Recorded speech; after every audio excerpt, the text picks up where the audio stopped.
Good morning. Morning. Morning. Oh, let me adjust my screen here. So, check in. Check We in. always check in, Karen. So, Do. check in with me.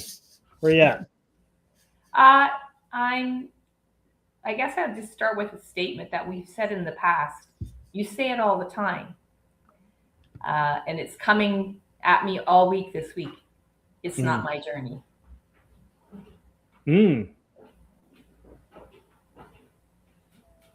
But you have a journey in that journey. It's not my journey. That I understand, but you still have your version of events that are for you, right? So, yeah.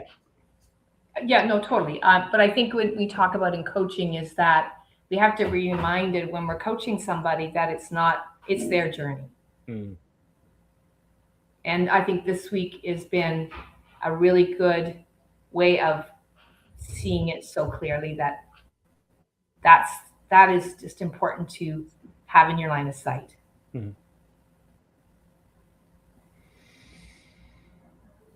It's a good reminder. It's a good set. Every time you open one of these, I find like there's a settling.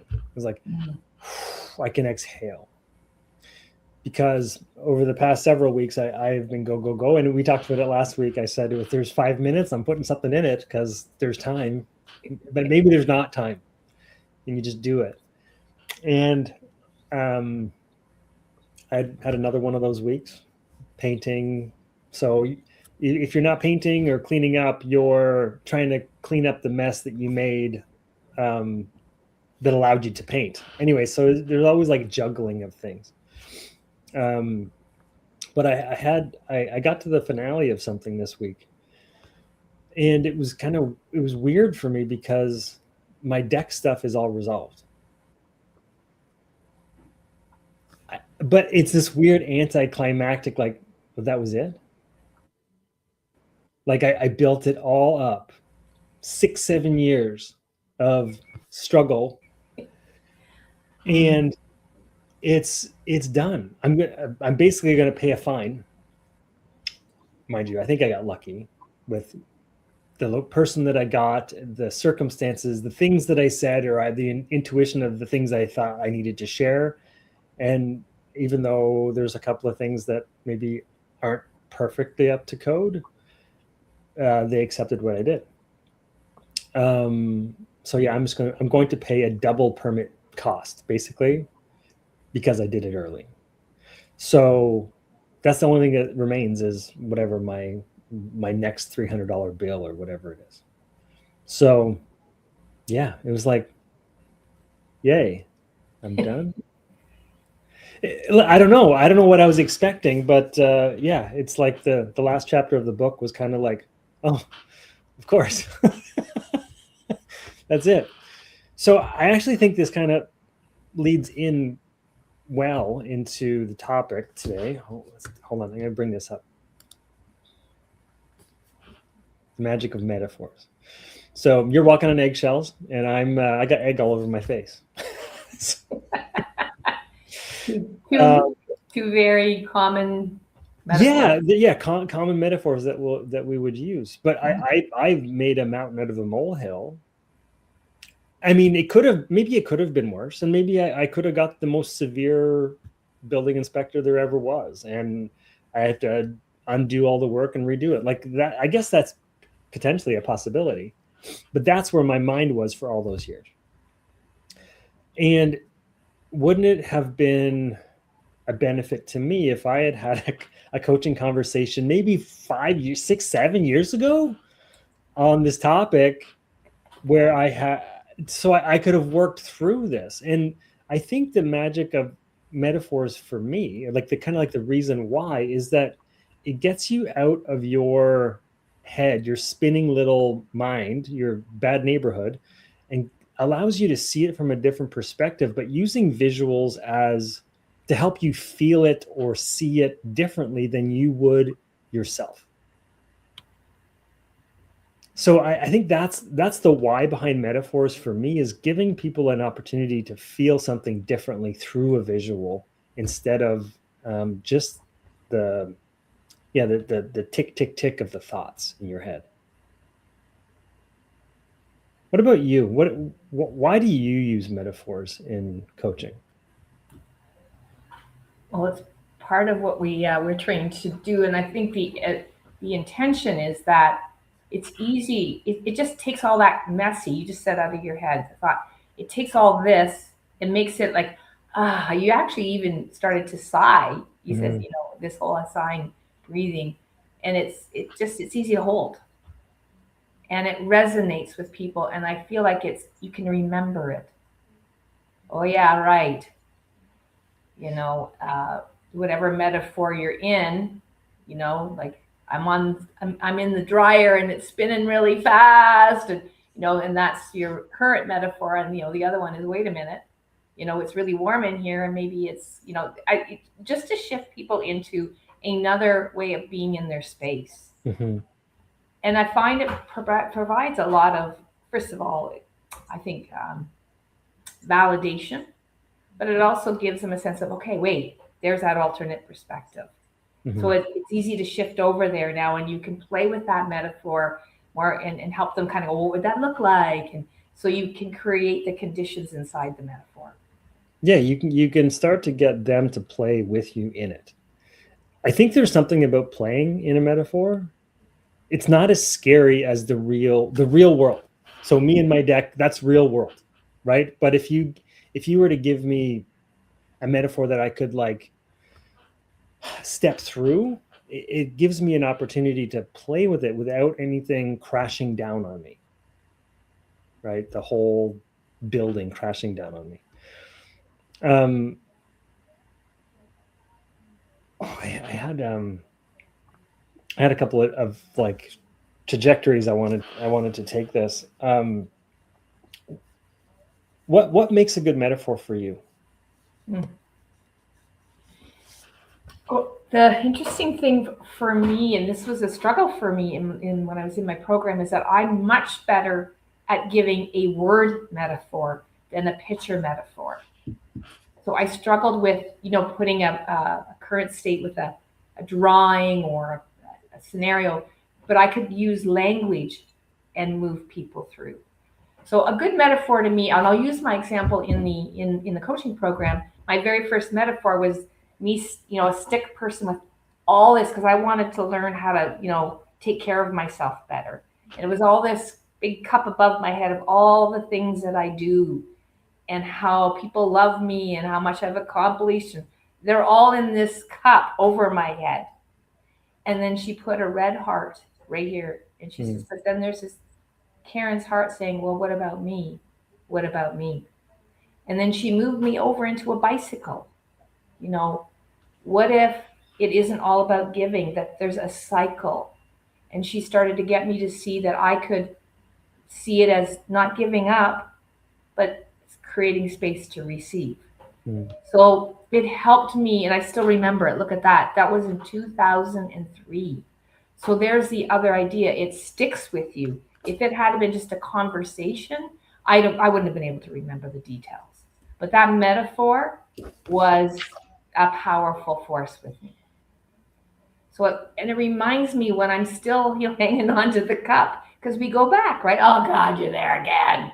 And then, okay, Karen, it's time for you to, my words, recovery, receive. So I have the bicycle metaphor to move, continue to remind myself, there's my way of being. This is how I want. This is what serves me now. So yeah, a picture that, honors where you are without, you know, it was such an honoring experience to recognize me as I am now, but also this possibility of, a longing that of another metaphor that I could move towards. Um, I think what you're mentioning there is the coachee has to grab onto it. If they Mm. don't grab onto it, it's not the right metaphor. So the last time I coached you, you talked about curling, right? And I'm not sure if you mentioned rule book or I mentioned rule book, but in my head we were talking curling, so I already had like, oh, I'm gonna talk about the house, and we're gonna like talk about hitting the button. I had all this metaphor that it was like bubbling out of me, and I think I mentioned it, but you didn't grab onto it, but you did grab onto rule book. So I had to abandon the house because it wasn't your metaphor for this, but the rule book was. The rule book meant something to you. The fact that you could shape it, you could play with it, you could do something with it. You grabbed onto that. I had to be okay abandoning my great metaphor with all the rings around it. I had the whole thing set up, right? But if it's not, they have to grab it, and if they don't, you're walking yourself down a path that's not supportive anymore for your coachee. Well, that's the playfulness part too, is you can offer it, but if they turn it down, then there's a real opportunity to co-create something together. Yeah. And so that's what I had to start to trust, was that sometimes I just didn't have one that I felt would land for that person. And so instead of pining over, oh my gosh, I don't know how to do this, I would come in with something, but play with them, listen to them, watch their eyes. And you pick that up real fast, Ian, on me. Well, I mean, I trust heavily on intuition and some form of connection with the person and what they're going through. So there's a few that I will gravitate towards because I've used them frequently enough that like I have language around them, so they're comfortable. So I have my go-to 5 or 6 or whatever. Sometimes I'll get something completely out of the blue, but it just feels like it fits. So I'll throw it out there and see if they grab onto it. But most often I'll get clues from my coachee. They'll say something and then we'll go there. Like, I feel like I'm walking on eggshells. Well, that's a perfect metaphor for so many different things. So get them to describe what that feels like and why that is and why it has to be that way or whatever, right? Because they've already given you the clues to grab onto. Do you have a set of go-tos that you use? No. No? No. Because I realized in my coaching program that was for me personally, that was getting in my way of being present. Again, like because I would have loved a list of metaphors, but I the way I show up, it's better for me. It's kind of like when we do our roadmaps. I can't write it all out. It just, that when we try to script me, it just, there's somewhere I go that doesn't serve me. So I typically will do it in the moment with them. Yet, there may be some, I unconsciously that just, we've done a lot of metaphors in our work, the river, the stepping stones, the balloon, like you can use language. So I may grab a visual, right? Of like you feel weighed down. What's that chain around your ankle right now? I might ask a question like that.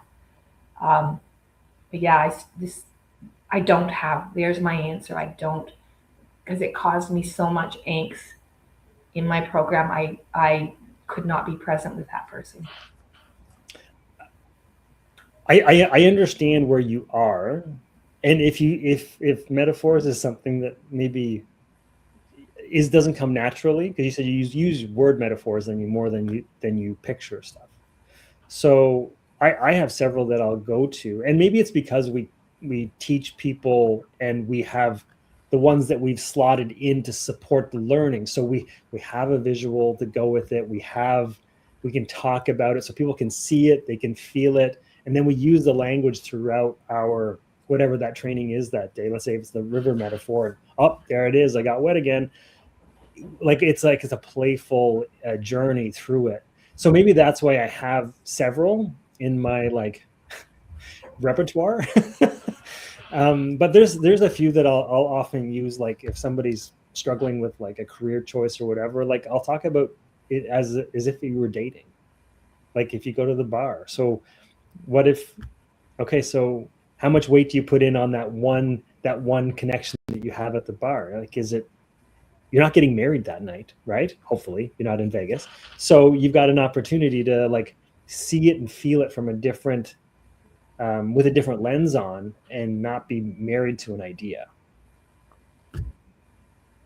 I think those are fantastic ways to launch into, to get people out of whatever the heaviness of their what they're focusing on, and another way of seeing it aligned to something else. Yeah. And again, I think that comes really naturally to you, Ian. I think this is just in you naturally, and when you practice it more and more and more, it comes more naturally to you too. And having some, examples to launch off of, or parallels like what you're describing there, they're just helpful. Like, oh yeah, right. I can relate to that, and I'm not attached to that because I'm not dating right now. So it's easier for me to, okay, right. If I look at it from that perspective, how would it really resonate with a career change or putting my application together? But again, I guess your coachee's telling you whether or not it resonates or not, and they'll continue to play with you or not on that topic. There's some slippery slopes though that happen with metaphors though. Like if you're attached to yours, no, it's a really good one. It's a chewing gum one. You suck on your. I don't chew gum. I don't step in. Like I don't get that. Like no, it's really good. You're trying to like make it work for them. So there's that, and then there's taking over the conversation because you're so attached to your version of this thing. So you're giving it all this flowery language and whatnot, and then you take over the conversation because we want them to be exploring the metaphor. You're just giving it to them as a vehicle for them to explore their topic more, or explore themselves within their topic. It's not to we're not creating like literation in a book or whatever, right? It's for them to talk. Yeah, and to not overplay the metaphor. Maybe keep it in the background, drop it in, and then, because it's now in them, and it just frees them up. So sometimes we get so attached, we think we have to talk about it now for the next, okay, well, if it was the dating game, instead of just saying, okay, we gave them the switch, they're there, they still want to talk about their topic, they have a sense of, okay, I don't need to take this, I can take it as I don't need to get married. So that might be what landed for them. They don't need the metaphor to carry them through the conversation. Yeah. Right. So that's the other thing, is dropping it in and seeing it almost as it's a visual, and they're now in the conversation. They're saying, well, if it was my bike, here's how I would ride it. If they grab it, if it becomes really important to navigate, but maybe it's just a vision now they have, and you freed them up. So it could be just literally a temporary. I have to say, like last week, can I give an example that you did? And I don't know if you picked it up last week after our test check perfect feedback session. We had someone stay behind and was talking about the power of asking open-ended questions and the work they're doing to continue that practice with their team. And she said, you remember Ian, the W? And she put it on her forehead. And I do remember in that session, you were being playful, and you put that on your forehead, and we were doing the train the trainer. I don't even remember this W thing. I don't even know what that is. I remember it was in Ottawa, and you did this in the room. What's it in reference to? At least I'm in the room now. I know where I was. What, when, where? Oh, the why, like to open, and she's never forgotten that. Now, and that's truly, and I have, because it probably was intuitive and had nothing to do with like me consciously preparing to do something. Because I know, and so I was giggling so it's interesting when you picked this topic. I wanted to kind of give that back to you, because even putting it on someone's forehead, like like, and she's never that stuck with her forever. Yeah. So that will be the second thing I think needs to be. In our work, we talk about this really simple. Like less is more. So it's easy to remember. So I just wanted to give that back to you, because after we hung up, I actually remembered that moment you were in the room. and everybody, and you made her laugh for sure, but everybody, it was like, oh, the W's. That's crazy. I didn't even pick up on that. I know she said, Ian, you're in my head, or I like you're right there with me, or something like that. I'm like, okay, cool. I'm glad something that we did stuck with you. But this is, it's not even in my, it's not a regular thing that I would have, I'm not even sure I've ever done it before or after that. We were having fun. Of course. And that was really, at that particular time, I think that might have been one of our last face-to-faces. And it was just a really interesting, cool thing. We had the tennis. We were doing a little bit more playful stuff. Yeah. And I think it actually fostered play in us too. Well, we did take the shot on that one as well. We So did. We had actually had people throwing either paper balls or balls into a cardboard box or something. So yeah, I think anytime you can get somebody out of their habitual way of dealing with a problem, they get to see it differently, they get to hear it, they get to feel it in a way that wouldn't happen without the play. And if it resonates, it's going to stick, like that participant there. So yeah, it's cool. It's good to know we're doing stuff that sticks. Yeah, no, it is a skill. Like, it is a practice, and it really, it helps in many, many ways in all aspects of life, not just in the coaching conversation. It's, you can make it simple, and even when you're out on the curling ice, if your mantra is to have fun, you can create a little, we used to create a little, like, 1, 2, 3 statement, to remind ourselves to have fun. There's just so many ways that you can put yourself in the mindset and the way you want to approach something. Yeah. And I think that's what in my opinion, I don't, like I said, I'm not, as I'm my self-declaration of being, what I would say, not the strongest metaphor monster. I think, I know enough to know that the value proposition of that, and maybe that's what I would say. And I do it even though that's not my bench strength. I see its intention, and I do put them out there in my way. Mm-hmm. But I don't stay attached. You're right. It's so important. When you said at the very beginning that you don't have like a visual one or whatever, but you use language. What do you mean when you say I use language? Well, like, I would use their words, like, you just called yourself a difficult colleague. Is that who you are? How does that show up? And then get them to say, well, really, who are you in the end? And if you'll get them to name what that looks like and where it comes from, and then ask yourself, well, what do others say about you? And then get that person to name what that colleague title would be. So it often can shift their opinion of themselves. Mm-hmm. And they find out it's not even grounded.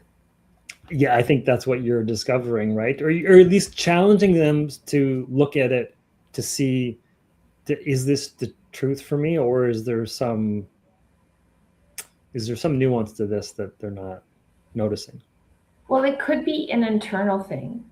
So that allows the conversation to go, well, what is it that would help? What are you trying to make happen here? What would be something that would shift you from the way you feel right now? What needs to be developed in you to feel that different way about yourself? Because if it's not validated out here, it's still pretty darn real in here. So you don't dismiss it. Right. Yeah, they're still going through what they're going through, but we're trying to help them see it differently so that it can get unstuck and moving, or whatever that looks like for them. Which we teach in the feedback model, that we have a hard time hearing good things about ourselves sometimes, and oh, well, no, that was no big deal, or, oh, no. So the tool that says all you can say is thank you and receive that. And I mean, the last couple of weeks, I'm getting that kind of feedback, and I feel my constant resistance to accepting that as, a generous gift to me. Yeah, absolutely. Practicing thank you again. A good reminder for all of us, I'm sure. definitely reside in that space. It might be fun, Ian, for I think that could be a cool workshop for us to consider in the fall. You know, like just playfully working with how to do that. with So with add what? that to the list. Sorry, are you talking about metaphors or is accepting? No, metaphors. Space? Metaphors. Sorry. Metaphors. I need work on both. It's fine. Yeah, but I really like this topic because it's so relevant in so many places to be able to communicate now. I think it has a similar kind of feel to the practice that we created for the conversation dance, right? So not being married to your metaphor, throwing it out there, seeing if it sticks. Does your spaghetti stick to the wall? No. Okay, then I need a new. Got to throw in a different one, or see what they come back with. Sometimes they'll say, "Hey, yeah, that doesn't resonate. It's more like X," and then you go with X. So there's always clues to bounce off of. So as long as you're not attached to your version of how you want to take it, allow them to steer it on your behalf. So yeah, that could be fun. Could be fun. I don't have anything else on metaphors. Do you? No, I feel pretty complete. I was happy that you picked this because I do feel that this is your wheelhouse, and sharing, you know, your whys and how you create them and make them happen inside of you. I think that's really useful for all of us. Your gift is very much appreciated in this area. Now let's try to how do you teach what you feel is innate? It's interesting, but I'm sure we'll find a way. And actually, that's what. So we're taking a little break. We're going to take the month of July off, correct? Yes, Come back in August. And our goal is to create a series of workshops for the fall that are all kind of planned out, dates, times, topics, so that we are giving what the people want for our next series of workshops. So we'll be back in August. Probably take August to do a bunch of that planning, and then hopefully launch some things for September, October, November. So look out for that. When we do have workshops, they'll be use the QR code and you can get there, and it should be a fun new set of practices, and maybe some oldies that are there's still lots of value and depth that we can go into. That's all I got. See you in a month. All right. Take care, everybody. Bye. Enjoy your summer.